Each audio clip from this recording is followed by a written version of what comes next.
बच्चों, आपकी किताब में दूसरा पाठ दिया हुआ है अपराजिता। इसकी लेखिका है शिवानी। अपराजिता की नायिका डॉक्टर चंद्रा कहानी के शीर्षक को सार्थक सिद्ध करती हैं। क्यों? क्योंकि इसमें अटूट धैर्य के साथ लक्ष्य तक पहुंचने की साधना का चित्रण है। डॉक्टर चंद्रा का अदम्य साहस और परिश्रमशीलता केवल विकलांगों को ही नहीं बल्कि सभी पाठकों को प्रेरणा प्रदान करता है।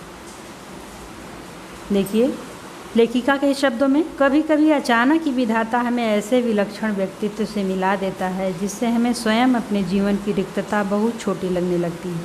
हमें तब लगता है कि भले उस अंतर्यामी ने हमें जीवन में कभी अकस्मात अकारण ही दंडित कर दिया हो, किंतु हमारे किसी अंग को हमसे विच्छिन्न कर हमें उससे वंचित तो नहीं किया। फिर भी हम में से कौन ऐसा मानव है जो विपत्ति के कठिन क्षणों में विधाता को दोषी नहीं ठहराता। हाँ बच्चों, थोड़ी सी कठिनाई पड़ने पर भी हम ईश्वर को कोसने लगते हैं और घबरा जाते हैं। लेकिन डॉक्टर चंद्रा की कहानी जब आगे देखेंगे आप, किस प्रकार से निष्क्रिय शरीर होते हुए भी, शरीर का पिछला हिस्सा निष्क्रिय होते हुए भी किस प्रकार से वो जीवन के झंझावातों को झेल रही थी। लेखिका कहती हैं कि मैंने अभी पिछले ही महीने एक ऐसी अभिशप्त काया देखी है जिसे विधाता ने कठोरतम दंड दिया है, किंतु उसे वह नतमस्तक आनंदी मुद्रा में झेल रही है, विधाता को कोस करके नहीं। ईश्वर ने जो उसे कष्ट दिया है वह उसे आनंद प्रसन्नता के साथ झेल रही है, न कि ईश्वर को कोस करके। ईश्वर को उसने कभी नहीं कोसा, वो उसे अपना सिरोधार्य करके उसे झेल रही हैं। आगे लिखती हैं कि उसकी कोठी का अहाता एकदम हमारे बंगले के अहाते से जुड़ा था। अपनी शानदार कोठी में उसे पहली बार कार से उतरते देखा तो आश्चर्य से देखती रह गई। कार का द्वार खुला, एक प्रौढ़ा ने उतरकर पिछली सीट से एक व्हील चेयर निकाल कर सामने रख दी और भीतर चली गई। दूसरे ही क्षण धीरे धीरे बिना किसी सहारे के कार से एक युवती ने अपने निर्जीव निचले धड़ को बड़ी दक्षता से नीचे उतारा, फिर बैसाखियों के व्हील चेयर तक पहुँच उसमें बैठ गई और बड़ी तटस्थता से स्वयं चलाती कोठी के भीतर चली गई। इस प्रकार से लेखिका नित्य उस युवती का आवागमन आश्चर्यचकित होकर देखती रहती थी। ऐसा लगता था जैसे कोई मशीन खटखटाती अपना काम करती चली जा रही है। धीरे धीरे लेखिका से डॉक्टर चंद्रा का परिचय हुआ और उनकी कहानी सुन करके लेखिका दंग रह गई। नियति के प्रत्येक कठोर आघात को अति अमानवीय धैर्य एवं साहस से झेलती हुए बित्ते भर की लड़की लेखिका को किसी देवांगना से कम नहीं लगी। लेखिका चाहती हैं कि मेरी पंक्तियों को उदास आंखों वाला गोरा उजले वस्त्रों से सज्जित लखनऊ का मेघावी युवक भी पढ़े, जिसे मैंने कुछ माह पूर्व अपनी बहन के यहाँ देखा था। बच्चों, एक लड़का अपनी बहन के यहाँ रहता था और परीक्षा देने के लिए IAS की परीक्षा देने के लिए इलाहाबाद गया था। लौटते समय किसी स्टेशन पर चाय लेने के लिए ट्रेन से उतरा और चलती ट्रेन में हाथ में कुल्हड़ सहित चढ़ने के प्रयास में वो पहिए के नीचे चला गया और उसका एक हाथ पहिए के नीचे चला गया और इस प्रकार से उसका दायां हाथ चला गया। उस विच्छिन्न भुजा के साथ साथ वह मानसिक संतुलन भी खो बैठा। अपने दुख को भुलाने के लिए वो नशे की गोलियां भी लेने लगा। इसीलिए लेखिका कहती हैं कि इस डॉक्टर चंद्रा की सीख से अगर वो इन पंक्तियों को लड़का पढ़ता तो उसे शायद प्रेरणा मिलती कि एक हाथ खोकर उसने हथियार डाल दिया, लेकिन चंद्रा वो तो पूरा नीचे का हिस्सा ही निष्प्राण होने के बाद भी हिम्मत नहीं हारी। आगे वो देखिए, जन्म के 18वें महीने में ही उसकी गर्दन के नीचे का पूरा शरीर पोलियो से निर्जीव हो गया था, लेकिन उसके पश्चात भी उसने अद्भुत साहस से नियति को अंगूठा दिखाते हुए अपनी थीसिस पर डॉक्टर की उपाधि हासिल की। वो कहती हैं डॉक्टर चंद्रा लेखिका से कि मैं चाहती हूँ कि कोई मुझे सामान्य सा भी सहारा न दे। कहती हैं कि मेरी माँ को मेरी कार चलानी पड़ती है। मैंने इसी से एक ऐसी कार का नक्शा बना कर दिया है जिससे मैं अपने पैरों के निर्जीव अस्तित्व को भी सजीव बना सकूं।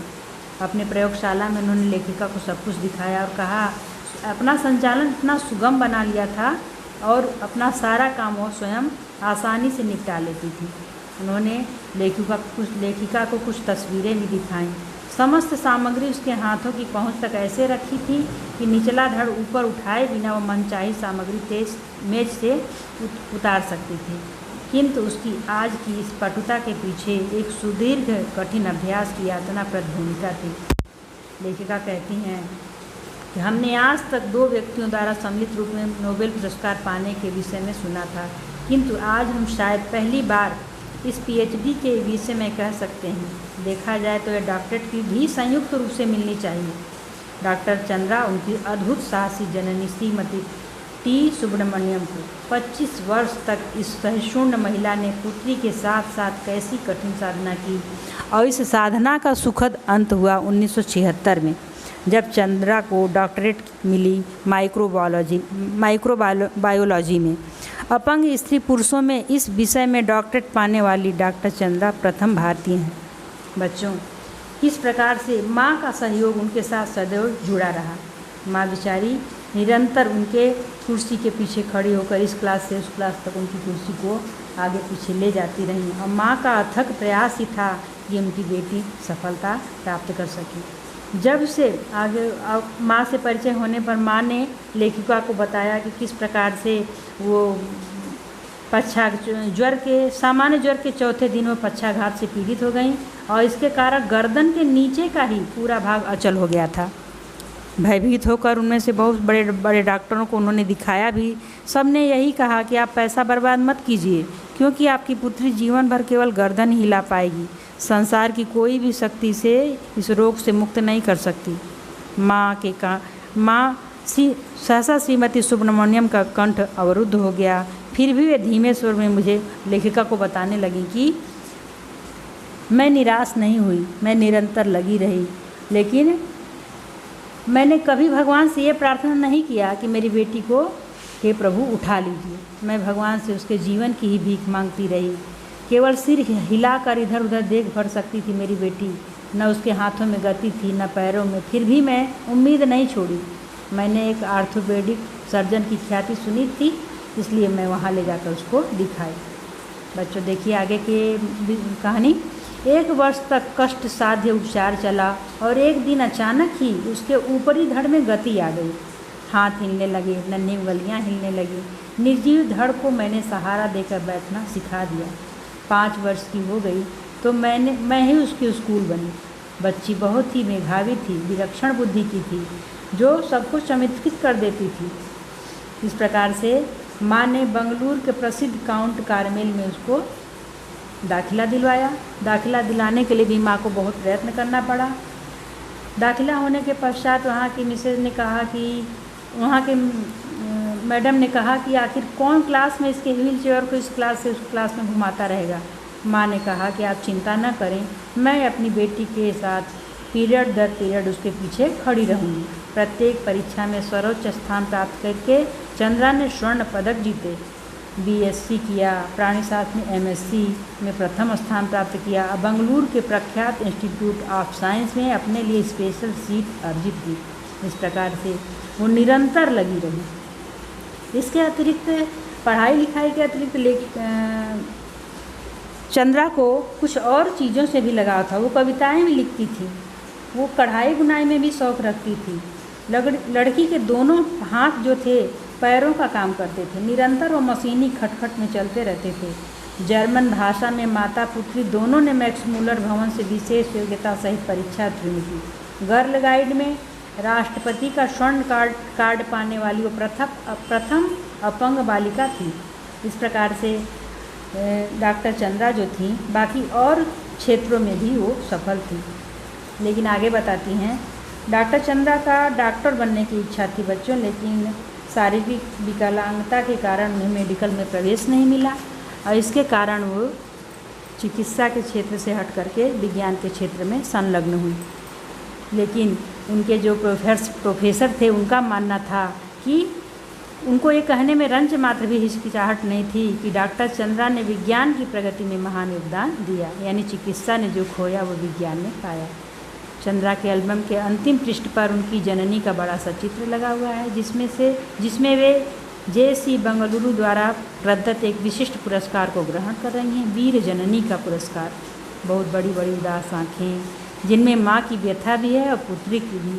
अपने सारे सुख त्याग कर नित्य छाया बनी पुत्री की पहिया लगी कुर्सी के पीछे चक्र की तरह घूमती जननी नाक के दोनों ओर हीरे के 2 जगमगाती लौंगे अधरों पर विजय का उल्लास, जूड़े में पुष्प बेनी। इस प्रकार से माँ का ही शब्द था कि ईश्वर सब द्वार अगर बंद कर देता है तो ईश्वर सब द्वार एक साथ बंद नहीं करता, यदि एक द्वार बंद भी कर देता है तो दूसरा खोल देता है। इस प्रकार बच्चों एक अद्भुत ओजस्वी विलक्षण मेधावी विकलांग बेटी की कहानी है ये, जिससे हमको प्रेरणा लेनी चाहिए। बच्चों इस पाठ के आधार पर कुछ प्रश्न आपका है जिसका उत्तर मैं आपको दे रही हूँ। कार से किसे उतरते देख लेखिका आश्चर्यचकित रह गईं? इसका उत्तर है डॉक्टर चंद्रा को। प्रश्न नंबर 2, श्रीमती शारदा सुब्रमण्यम को वीर जननी का पुरस्कार क्यों मिला? अपनी बेटी के साथ निरंतर जुड़े रहने के कारण, जिसने अपने सारे सुख त्याग कर नित्य छाया बनकर अपनी बेटी के साथ जुड़ी रही। तीसरा प्रश्न है, लेखिका क्यों चाहती थी कि लखनऊ का युवक उसकी पंक्तियाँ पढ़े? इसलिए ताकि वह इससे प्रेरणा ले सके कि किस प्रकार से डॉक्टर चंद्रा आधा शरीर निष्क्रिय होने के बाद भी कभी हिम्मत और हौसला नहीं खोई और उसने अपना एक हाथ खो करके निराश हो गया। चौथा प्रश्न देखिए, साधारण तथा विपत्ति की क्षणों में मनुष्य किसे दोषी ठहराता है? इसका उत्तर है ईश्वर को। पांचवा प्रश्न आपका है, डॉक्टर चंद्रा की शिक्षा दीक्षा कहाँ हुई?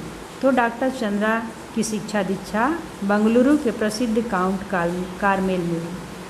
अगला प्रश्न है आपका, डॉक्टर चंद्रा ने विज्ञान के अतिरिक्त अन्य कौन सी उपलब्धियां अर्जित की? इसका उत्तर है डॉक्टर चंद्रा ने बीएससी किया, प्राणीशास्त्र में एमएससी में प्रथम स्थान प्राप्त किया और बंगलुरु के प्रख्यात इंस्टीट्यूट ऑफ साइंस में अपने लिए स्पेशल सीट भी अर्जित की।